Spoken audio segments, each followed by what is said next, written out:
intelligible.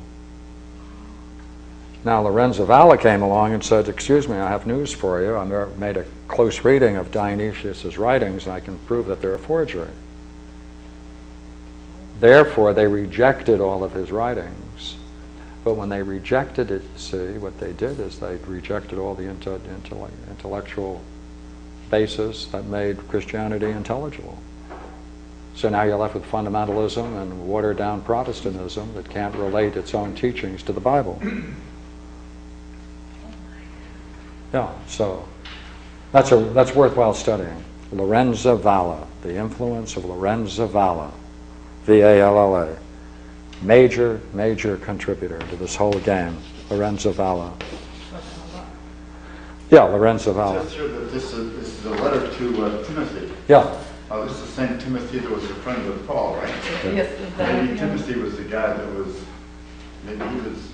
Well, all kinds of internal arguments can be made, and it's been pretty much accepted by nearly everyone who reads the Greek, that the style of Greek was written, had a different style and a different kind of content vocabulary.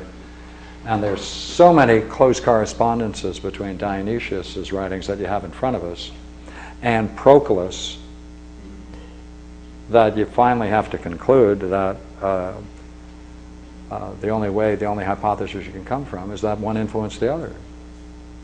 But if Dionysius lived at the time of St. Paul, that would make him 407 years old. Which is, difficult to, it's not, So maybe it was one of these rishis. We're saying that Proclus was really the pseudo Dionysius. Or you can say, what it really was is Dionysius studied with Proclus and then got reincarnated back to the time of Paul. No, don't believe that. Don't believe that. Irreverence. Okay. Well, maybe Timothy was part of the Conspiracy. Oh, see, his letters are the same thing. You see, the letters of Dionysius, one of the letters purports to be a description of the crucifixion, where Dionysius was present at the crucifixion of Jesus. So for hundreds of years, people used that as evidence that Jesus Christ was crucified, and he was the only witness. And he wrote letters to the Apostle John, and therefore had a great influence on the whole development of the whole style of thinking, all of which is based upon a forgery. So we don't know who this person is. No one has figured out who he was. But the date of it, the date is very suggestive. You see, the date they put on this writing, Dionysius, now they call him pseudo-Dionysius, because the phoneme, right. The probable date is somewhere around 530 to 532, according to many experts. Based on the way the text and the words and the language at that time. But at 529 AD, Justinian closed down Plato's schools of philosophy. The philosophers were exiled out of Athens and they went to Syria. And they found these copies under a rock in Syria 3 years later. You don't think there's any relationship between one and the other, do you?